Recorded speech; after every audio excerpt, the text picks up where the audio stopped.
하나님의 말씀을 보겠습니다. 신약 성경입니다. 마태복음 말씀입니다. 신약 성경 마태복음 10장입니다. 10장 38절과 39절 두 절 말씀을 보겠습니다. 마태복음 10장 38절과 39절입니다. 이 기록된 하나님의 말씀을 우리 같은 목소리로 읽겠습니다. 읽으실 때 하나님의 음성을 듣는 복 있는 시간 되시기를 바랍니다. 읽겠습니다. 또 자기 십자가를 지고 나를 따르지 않는 자도 내게 합당하지 아니하니라.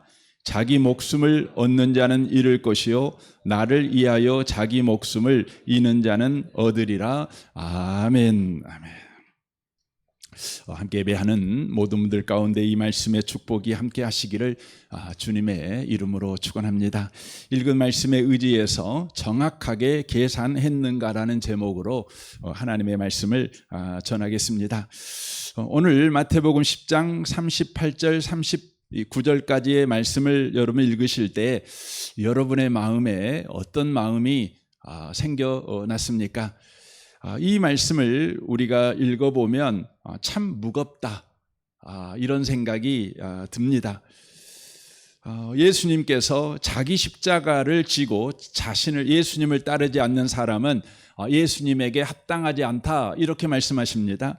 그리고 예수님을 위하여 자기 목숨을 잃은 사람은 오히려 생명을 얻을 것이다, 이렇게 말씀을 하고 계신 까닭에 그렇습니다. 그러면 이 말씀을 들을 때 우리는 자연스럽게 이런 질문이 생겨나게 됩니다. 예수님, 왜 우리에게 이런 엄청난 요구를 하십니까? 당장 이런 질문을 하게 되겠지요. 더 나아가 왜 우리는 자기 십자가를 지고 예수님을 따라야 되는 것입니까? 왜 우리 목숨까지 예수님을 위해서 내놓아야 합니까? 이런 질문을 우리가 자연스럽게 하게 되어집니다. 이 질문에 대답하기 위해서 먼저 우리가 생각해야 되는 것은 이처럼 무거운 요구를 하시는 예수님은 과연 누구신가를 우리가 먼저 생각을 해봐야 되는 것이죠. 39절은 이렇게 말씀합니다. 나를 위하여 자기 목숨을 잃은 자는 얻으리라 라고 말씀합니다. 이 말씀에서 우리가 주목해야 되는 표현은 나를 위하여라는 표현입니다. 나를 위하여 목숨을 잃으라고 요구하시는데 단순히 어떤 명분을 위해서 목숨을 바쳐라 이렇게 말씀하고 있는 것이 아닙니다. 나라를 위해서, 민족을 위해서, 또 정의를 위해서, 심지어 민주화를 위해서 네 목숨을 내놓아라, 이렇게 지금 예수님이 말씀하고 계시는 게 아닙니다. 예수님은 분명하게 말씀합니다. 나를 위하여, 이렇게 말씀합니다. 예수님은 지금 우리 목숨을 바쳐야 될 대상이 예수님 자신이라는 것을 분명하게 이렇게 말씀하고 있습니다. 그리고는 놀라운 약속도 하시죠. 나를 위하여 목숨을 잃은 사람은 그 목숨을 다시 얻게 될 것이다, 이렇게 말씀을 하십니다. 우리는 여기에서 아주 중요한 질문을 다시 한번 던져봐야 합니다. 여러분, 세상에서요, 어떤 인간이 자신을 위하여 우리 목숨을 내놓아라, 여러분 요구할 수 있습니까?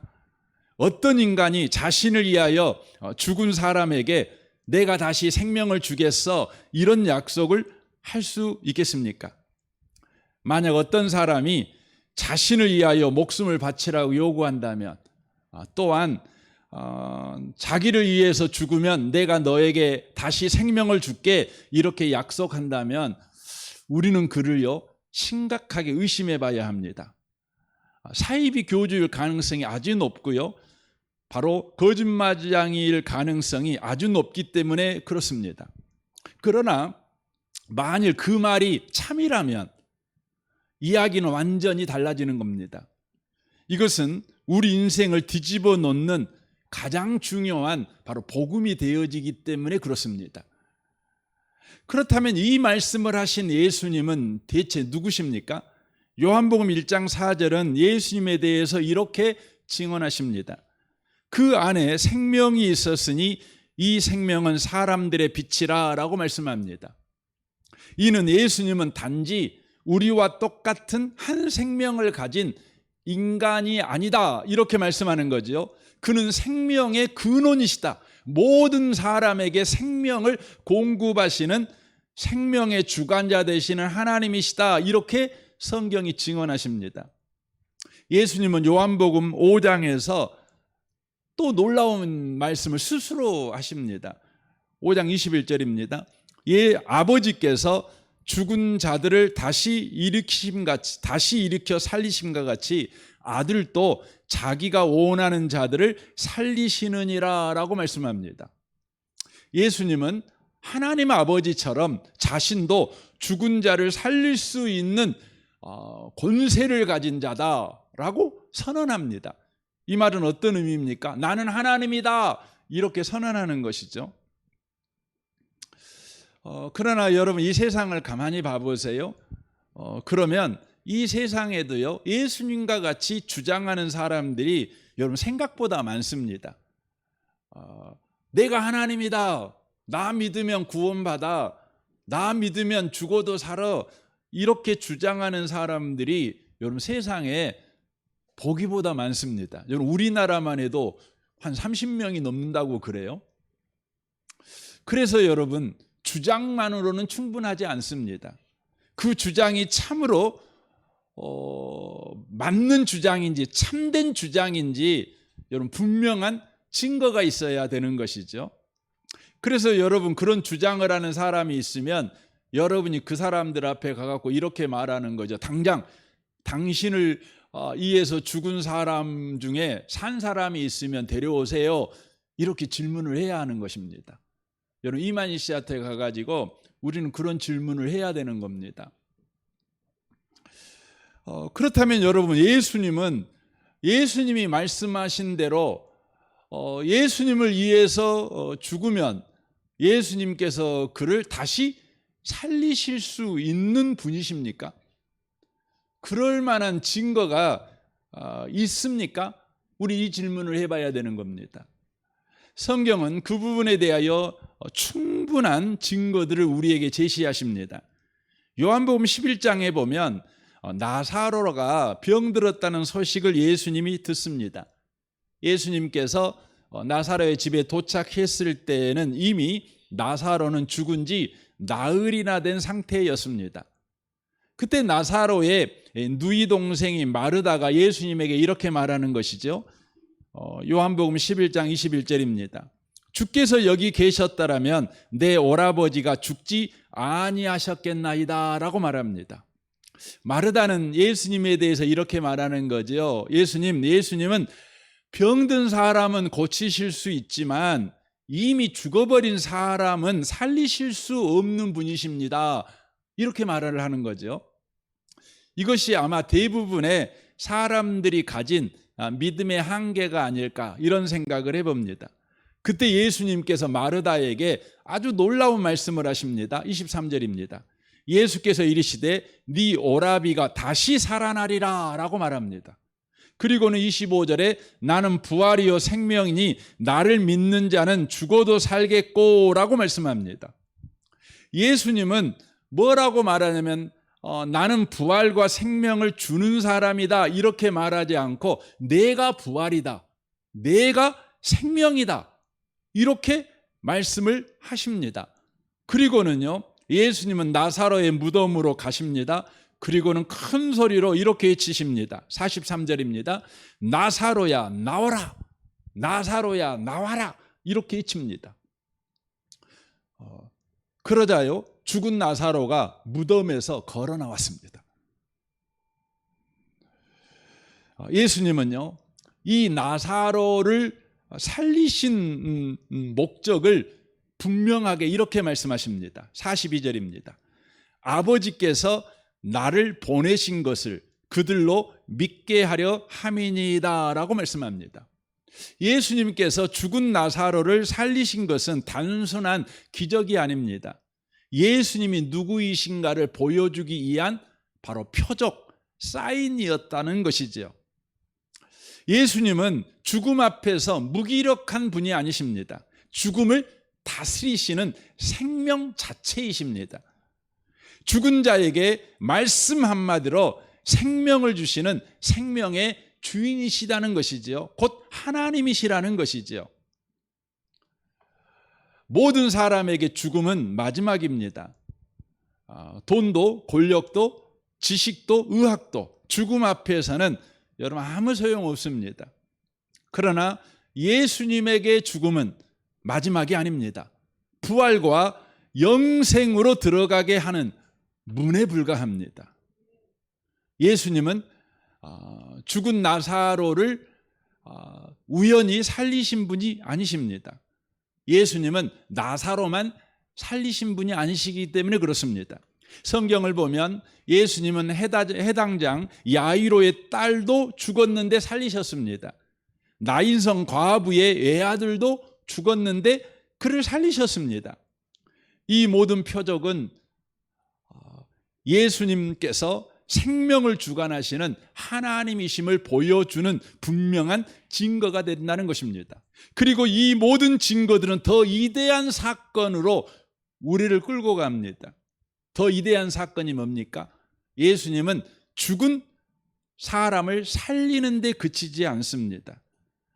예수님이 친히 죽으셨다가 3일 만에 부활하십니다. 그래서 예수님은 생명을 주시는 분에 불과한 것이 아니라 생명 자체가 된다는 것을 예수님이 친히 바로 증거하시는 것이죠. 이것은 우리에게 아주 직접적으로 매우 중요한 의미를 갖습니다. 이 중요한 의미를 고린도전서는 이렇게 말씀합니다. 고린도전서 15장 19절입니다. 이제 그리스도께서는 죽은 자들 가운데서 다시 살아나 잠자는 자들의 첫 열매가 되셨습니다. 첫 열매 기억하십시오. 죽음이 한 사람을 통해 온 것처럼 죽은 자들의 부활도 한 사람을 통해 옵니다. 아담 안에서 모든 사람이 죽은 것 같이 그리스도 안에서 모든 사람이 생명을 얻게 될 것입니다 라고 말합니다. 예수님은 부활의 첫 열매였다는 것이죠. 이 첫 열매라는 의미는 단지 첫 번째 바로 열매라는 뜻이 아닙니다. 첫 열매가 열리면 뒤이어 풍성한 추수가 바로 반드시 이어진다는 것을 보증하는 바로 열매라는 의미입니다.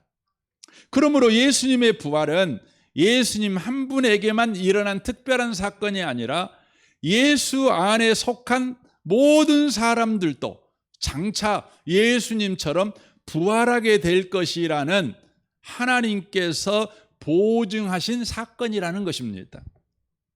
그러므로 오늘 본문에서 예수님께서 하신 말씀은 참된 것입니다. 나를 위하여 자기 목숨을 잃은 자는 얻으리라. 이 말씀은 막연한 위로나 종교적인 과장이 아닙니다. 죽음을 이기고 친히 부활하신 예수께서 자신의 부활로 보증하신 바로 확실한 약속이라고 하는 것입니다. 그러므로 예수를 위하여 자기 목숨을 이루는 삶, 그것은 충동적인 선택이 아닙니다. 감정에 휩쓸려 무모하게 자신을 희생하는 삶도 아닙니다. 예수님이 누구신지를 분명하게 알고 예수님을 따를 때 무엇을 잃게 되는지 그리고 무엇을 얻게 되는지를 정확히 계산한 사람들이 살아가는 삶의 방식이라는 것입니다. 여러분, 신앙은 아무것도 계산하지 않고 무작정 뛰어드는 삶이 아닙니다. 오히려 신앙은 가장 중요한 것을 가장 정확하게 계산한 사람만이 걷는 삶이라는 걸 여러분 놓치시면 안 되는 겁니다. 기독교 신앙은 그렇습니다. 여러분, 기독교를 가장한 가짜 신앙들은 계산하지 말라고 말합니다. 그러나 성경은 우리에게 말합니다. 계산해봐. 요구합니다. 예수님은 누가복음 14장에서 이렇게 말씀하십니다. 14장 31절입니다.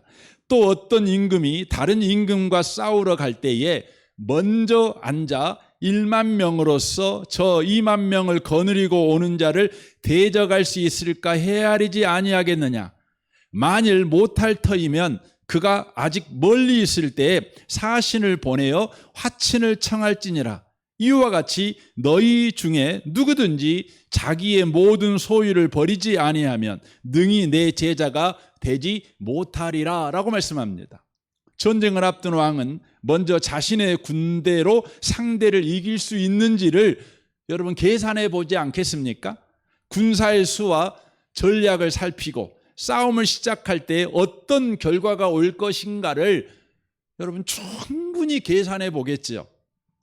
여러분 예수님의 제자, 예수님을 따르는 사람도 이와 같이 먼저 그 대가를 헤아려야 된다고 주님이 지금 말씀하고 있는 것입니다. 계산해 보라고 말씀합니다. 아무 생각 없이 분위기에 휩쓸려 예수님을 따르지 말라고 말씀하고 계시는 것이죠. 먼저 앉아서 계산해 보라는 것입니다. 무엇을 계산해야 되는 겁니까? 먼저 예수님을 따를 때 무엇을 이룰 수 있는지를 계산해야 된다는 것입니다. 재산을 이룰 수도 있지요. 명예와 지위를 이룰 수도 있지요. 가까운 사람과의 관계도 이룰 수도 있습니다. 때로는 자신의 생명까지 내놓아야 할 수도 있습니다. 그러나 계산이 여기에서 끝나면 안 됩니다. 이런 것만 계산한 것은 정확한 계산이 아니지요. 예수를 따를 때 무엇을 이룰 것인지를 계산했다면 이제 예수를 따를 때 무엇을 얻게 되는지도 계산해야 된다는 것이지요. 그래야 온전한 계산이 되기 때문에 그렇습니다. 여호수아는 이 계산이 끝난 사람이었습니다. 그는 이집트의 신도 보았고 광야에서 하나님이 행하신 일도 보았습니다. 가나안의 신들도 보았습니다. 그래서 여호수아는 어느 신이 참된 신인지, 누구를 섬기는 것이 생명의 길인지 사망의 길인지 정확하게 계산을 해봤습니다. 그리고 그 계산을 끝냈습니다. 그리고 이렇게 선언합니다. 여호수아 24장 15절입니다. 너희가 섬길 자를 오늘 택하라. 오직 나와 내 집은 여호와를 섬기겠노라. 여호수아는 충동적으로 여호와 하나님을 선택한 것이 아닙니다. 누가 참된 신인지, 누구를 섬겨야 생명의 길로 가는지 분명히 한 계산을 한 이후에 여호와를 선택한 것입니다. 바울도 계산을 끝내고 주님을 쫓아간 사람입니다. 바울은 원래 많은 것을 가진 사람이었습니다. 좋은 혈통과 좋은 머리와 높은 학력과 종교적 열심과 또 사회적 지위를 가지고 있었습니다. 그러나 부활하신 예수님을 만난 뒤에 그의 계산법이 달라졌습니다. 그리스도를 얻는 것이 가장 유익이고 그리스도를 잇는 것이 가장 큰 소원이라는 계산이 그에게 바로 된 것입니다. 그리고 그는 이렇게 결론을 내립니다. 빌립보서 3장 8절입니다. 그리스도 예수를 내 주님으로 직접 아는 고귀한 특권에 비하면 내가 전에 보탬이 된다고 여겼던 모든 것은 하찮은 것 곧 개똥이나 다름없습니다 라고 말하고 있습니다. 신앙은 계산하지 않은 사람들이 충동적으로 걷는 길이 아닙니다. 예수님이 누구이신 줄 알고 예수님을 따라가면 무엇을 잃고 무엇을 얻는지를 정확하게 계산한 사람이 걷는 바로 지혜로운 길이며 지식의 길이며 생명의 길이라는 것입니다. 그러므로 나를 위하여 자기 목숨을 잃은 자는 얻으리라는 예수님의 말씀은 우리에게 무거운 짐을 지우는 율법이 아닙니다. 참된 생명이 무엇인지를 누리라고 부르시는 복음입니다. 우리를 죽음으로 몰아가는 명령이 아니라 죽음을 넘어 영원한 생명으로 이끄는 예수님의 바로 초대, 바로 생명의 초대가 오늘 예수님이 나를 위하여 자기 목숨을 잃은 자는 얻으리라는 말씀이라는 것입니다. 이 말씀은 요한복음 15장 5절과 같은 말씀인 것이지요. 나는 포도나무요 너희는 가지라. 그가 내 안에 내가 그 안에 거하면 사람이 열매를 많이 맺나니 나를 떠나서는 너희가 아무것도 할 수 없음이라 라고 말씀합니다. 가지는 스스로 생명을 만들어낼 수 없지요. 가지가 살아있다는 것은 가지 안에 독립적인 생명이 있기 때문이 아닙니다. 가지가 나무에 붙어 있기 때문에 사는 것이죠. 그리고 열매를 또한 맺는 것이죠. 가지가 나무에서 끊어져 버리면 어떻게 됩니까? 그는 결국 죽게 되는 것입니다. 그러므로 포도나무이신 예수께서 가진 우리에게 이렇게 말씀하시는 것이죠. 네 생명을 내게 연결하라. 너의 예수으로 살려고 하지 말고 내 생명을 공급받아 살아라. 이게 무슨 의미의 말입니까? 이게 오늘 본문의 말입니다. 나를 위하여 자기 목숨을 잃은 자는 얻으리라. 이 말씀인 것이죠. 바울은 로마서 11장에서 이 부분을 접붙임의 원리로 설명하고 있습니다. 로마서 11장 17절입니다. 감람나무인 네가 그들 중에 접붙임이 되어 참 감람나무 뿌리의 진액을 함께 받은 자가 되었은즉이라고 말합니다. 돌 감람나무 가지가 참 감람나무의 접붙임을 받으면 그게 뭡니까? 참 감람나무에서 잘린 거지요. 생명이 참 돌 감람나무에서 생명이 끊어진 거지요. 그런데 그 가지가 어디로 붙어요? 참 감람나무에 붙는 것입니다. 그러면 어떤 일이 벌어집니까? 이제 돌 감람나무의 생명은 사라져 버리고 참 감람나무의 생명이 공급되는 것입니다. 예수를 위하여 자기 목숨을 잃는다는 것도 바로 이런 의미입니다. 예수 그리스도의 생명에 접붙임을 받아 그분의 생명으로 살아가는 것을 의미하는 것입니다.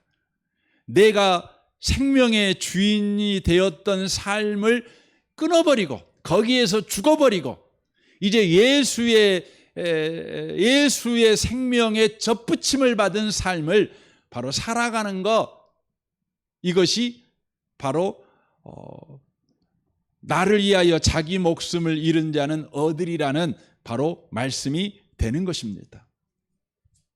바울은 접붙임을 받은 자신의 삶을 이렇게 고백합니다. 갈라디아서 2장 20절 말씀입니다.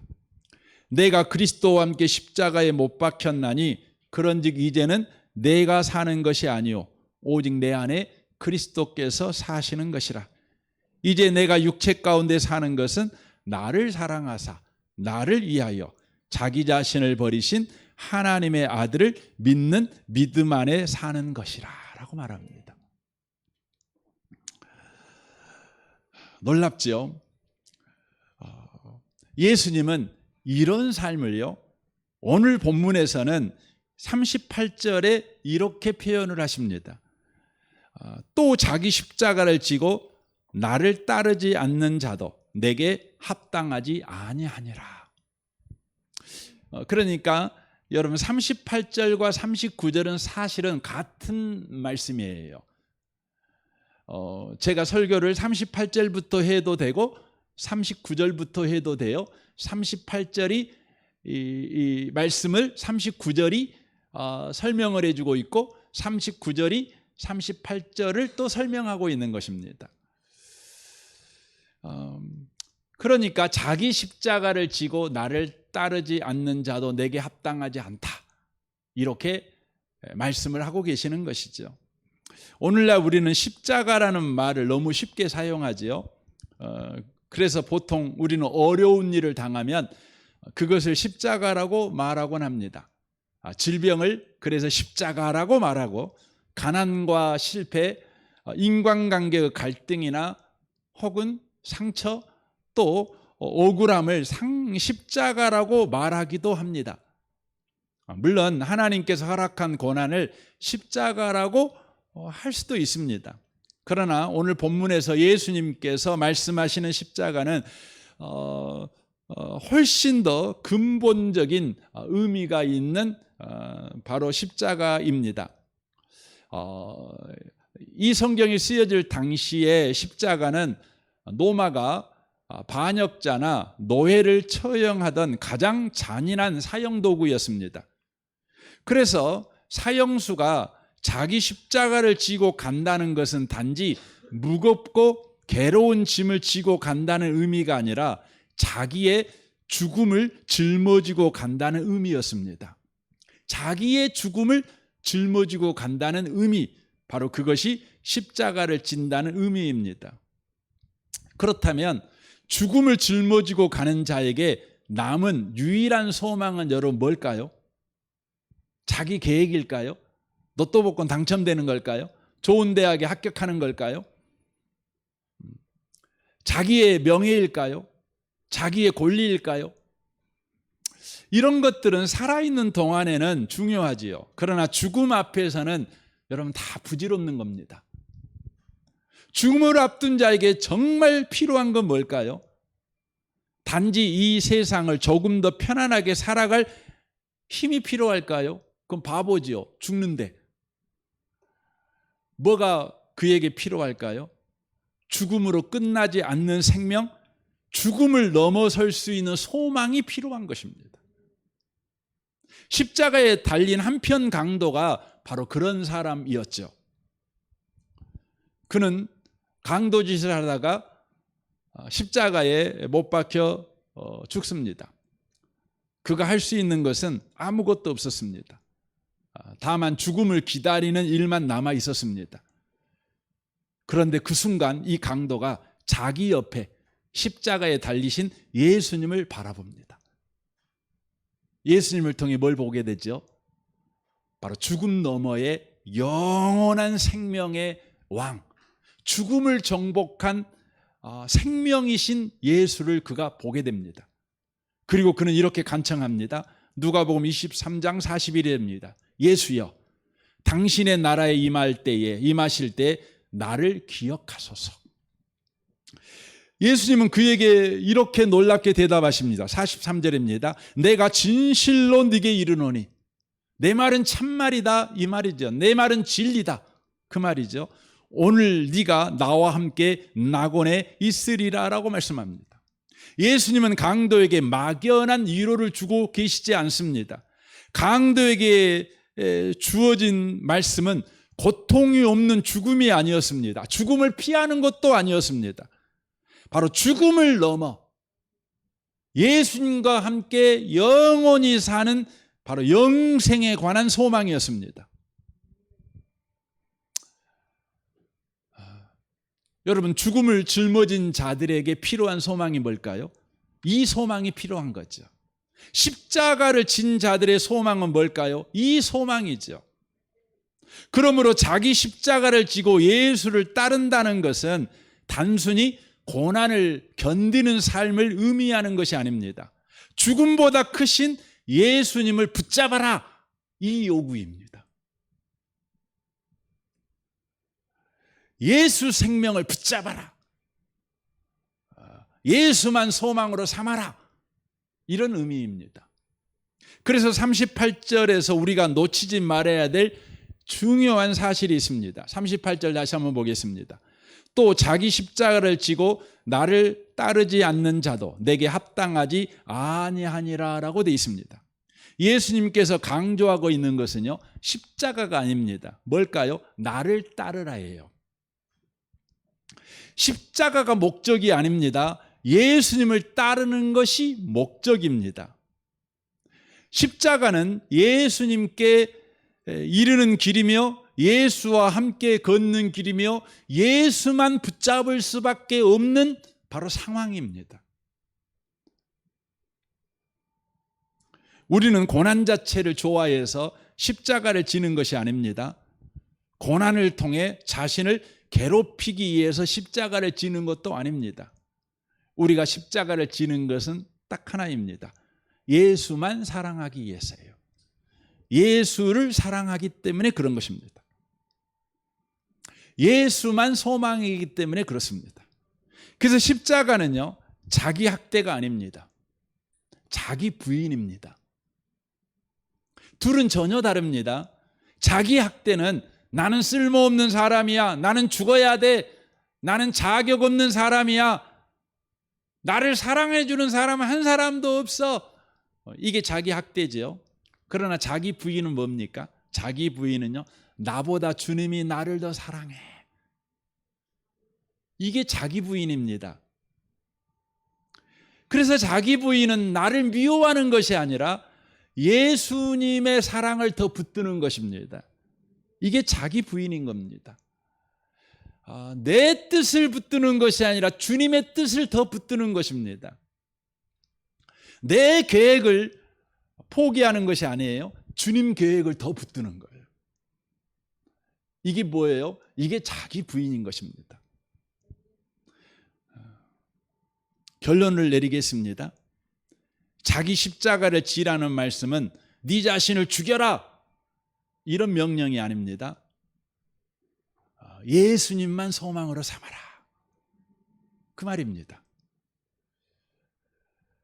나를 위하여 네 목숨을 잃어라, 이 말은 무슨 말입니까?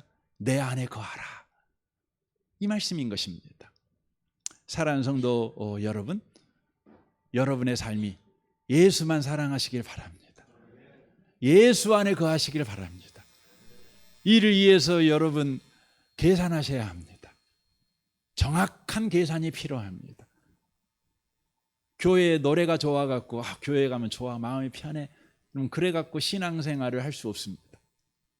교회 가면 나를 지지해주고 인정해주고 환영해준 사람이 많아, 여러분 그래서 교회 다닐 수 없어요. 반대로 나 교회 안 갈래, 저 사람이 나를 너무 미워해, 나 교회 오면 환영도 못 받고 나한테 인사해주는 사람도 없고, 그래, 여러분 그래서 교회 안 나가, 이렇게 할 수는 없어요. 여러분이 교회를 올 때, 예배를 올 때, 기도할 때에, 여러분이 믿음으로 살아갈 때에, 가정생활할 때에, 직장생활할 때에, 여러분이 예수만 사랑하며 예수만 믿고 주님 안에 거하는 삶을 여전히 여러분이 살아갈 때에 정확한 계산 속에서 살아가셔야 한다는 겁니다. 저는 여러분을 축복합니다. 예수가 누구이신지를 꼭 아시기 바랍니다. 예수님을 믿으면 여러분이 무엇을 이루고 무엇을 얻는지를 정확하게 아셨으면 좋겠습니다. 그래서 여러분이 답이 나온 거예요. 계산이 나온 거예요. 잃은 건 잠시요, 얻는 건 영원한 것이다. 잃은 건 이 땅의 것이고 얻는 것은 저 하늘의 것이다. 정확한 계산이 나오는 여러분의 신앙생활 되시기를 주님의 이름으로 축원합니다. 아멘. 우리 같이 기도하겠습니다. 오늘 말씀을 생각하며 이 시간 기도했으면 좋겠습니다. 주님이 우리에게 예수님을 위해 네 목숨을 내놔, 이렇게 요구하십니다. 네 십자가를 져, 이렇게 요구하십니다. 이 말씀이 율법이 아니라 복음인 것을 알게 하셔서 감사합니다. 예수님이 누구신 줄 알고 그분을 따라가면 무엇을 잃고 무엇을 얻는지를 정확하게 계산이 끝난 사람들만 이 말씀이 우리에게 복음인 것을 알게 하셔서 감사합니다. 내 안에 거하라. 내가 너 더 사랑해. 이 말씀이 우리에게 들려지게 하여 주옵소서. 이 말씀이 우리 귀에 날마다 살아있는 주의 음성이 되게 하여 주옵소서. 우리 시간 같이 기도하겠습니다. 하나님 아버지 감사합니다. 정말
풍성한 마음을 드리며 주님 앞에 나를 드리며 주님 앞에 나아가니 나의 의로움이 되신 주 그 이름 예수 나의 길이 되신 이 이름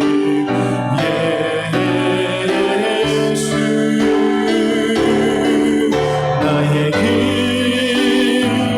오직 그가 하시나니 나는 달려가시는